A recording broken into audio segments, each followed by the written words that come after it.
అందరికీ నమస్కారాలు.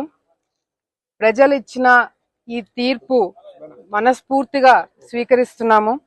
ఎందుకంటే ఇది కేవలం గెలిచినందుకే కాదు, 2019లో కూడా ప్రజలు ఇచ్చిన తీర్పుని గౌరవించి వాళ్ళ నిర్ణయాన్ని ఎందుకు ఈ విధంగా ఇచ్చారనేది ఆలోచించి దానికి తగినట్టుగానే ప్రజలు ఇచ్చిన ఆ తీర్పుని గుర్తుపెట్టుకొని 5 సంవత్సరాలు వాళ్ళకి అండగా ఉంటూనే ప్రజా పోరాటాలు చేస్తూ ఎన్ని సమస్యలు వచ్చినా ఎన్ని ఇబ్బందులు వచ్చినా పార్టీ కోసము ప్రజల కోసము మొత్తము ఆలగడ్డ తాలూకాలో ఉన్న కార్యకర్తలు కావచ్చు, కుటుంబ సభ్యులు మేము ముగ్గురం కావచ్చు, ప్రతి ఒక్కరం కూడా ఇది మా ఇబ్బంది, మా కష్టం, మా రాష్ట్రము మనం బాగుపడాలని ఒక ఆలోచనతో అందరం కూడా కష్టపడడం జరిగింది.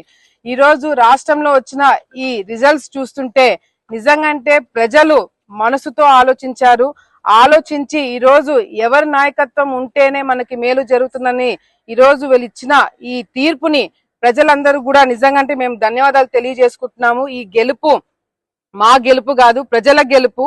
వాళ్ళ కోసం వాళ్ళ జీవితాలు బాగుపడాలని చెప్పి వాళ్ళు తీసుకున్న నిర్ణయాన్ని ఈ రోజు నిజంగా చాలా చాలా ఆనందంగా ఉంది. అంతేకాకుండా ఈ రోజు రాష్ట్రం వ్యాప్తం మొత్తం కూడా చూసుకుంటే తెలుగుదేశం పార్టీ, అదేవిధంగా జన సైనికులు, బీజేపీ పార్టీ ప్రతి చోట కూడా సమస్యలని ఎత్తి చూపెట్టి వైసీపీ నాయకులు చేసే అరాచకాలు, అక్రమాలు బయట పెడుతూ ప్రజలని ముందుకు తీసుకెళ్లే విధంగా కూడా ఈ రోజు 3 పార్టీలు కష్టపడ్డాయి. కాబట్టి ఈ రోజు ఈ విధంగా రిజల్ట్స్ రావడం జరిగింది.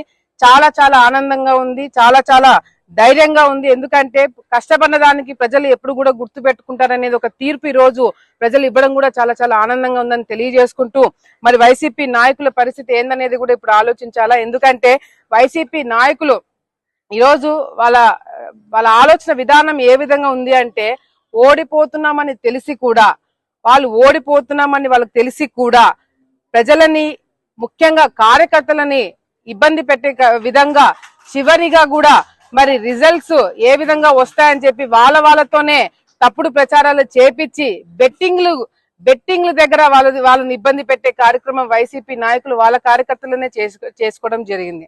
నిజంగా ఇవన్నీ కూడా పక్కన పెడితే పవన్ కళ్యాణ్ గారు ఒక డైలాగ్ కొట్టారు ఒక సినిమాలో, ఏ దాంతో అయితే నువ్వు మొదలు పెడతావు దాంతోనే నువ్వు ఉంటావు అని చెప్పి. ఈ రోజు వైసీపీ నాయకులు దేంతో అయితే మొదలు పెట్టారో దాంతోనే వాళ్ళు మిగిలిపోయినారు. ఈ రోజు ప్రజలు ఇచ్చిన తీర్పుని వాళ్ళు ఏ విధంగా స్వీకరిస్తారు, ఏ విధంగా ఇంకా మబ్బి మాటలు చెప్తారనేది కూడా ఇప్పుడు వేచి చూడాలా. వాళ్ళు కూడా ఏం చెప్తారనేది కూడా. ఈ రోజు ప్రజలు ఇచ్చిన ఈ తీర్పుని గౌరవిస్తూ ప్రజా సమస్యల గురించి తప్పకుండా అసెంబ్లీలో పోరాటాలు చేస్తాము. ప్రజా సమస్యలు తీర్చడానికి అన్ని విధాలుగా కూడా మేము కష్టపడతామని చెప్పి సందర్భంగా తెలియజేసుకుంటూ, ముఖ్యంగా చంద్రబాబు నాయుడు గారికి, లోకేష్ అన్న గారికి, మాకు సపోర్ట్ చేసిన ప్రతి ఒక్కరికి పేరు పేరుని నేను ధన్యవాదాలు తెలియజేసుకుంటున్నాను. ఆలగడ్డ తాలూకాలో ఉన్న తెలుగుదేశం పార్టీ కార్యకర్తలు, జన సైనికులు, బీజేపీ పార్టీ ప్రతి ఒక్కరం కూడా ఈ రోజు ఈ తీర్పుని గౌరవించడమే కాకుండా శోభా నాగిరెడ్డి గారు, భూమా నాగిరెడ్డి గారు చనిపోయిన తర్వాత నాతో పాటు కార్యకర్తలు అండగా ఉంటూ నన్ను ముందుకు నడిపిస్తున్న ప్రతి ఒక్క కార్యకర్తకి పేరు నేను ధన్యవాదాలు తెలియజేసుకుంటున్నాను.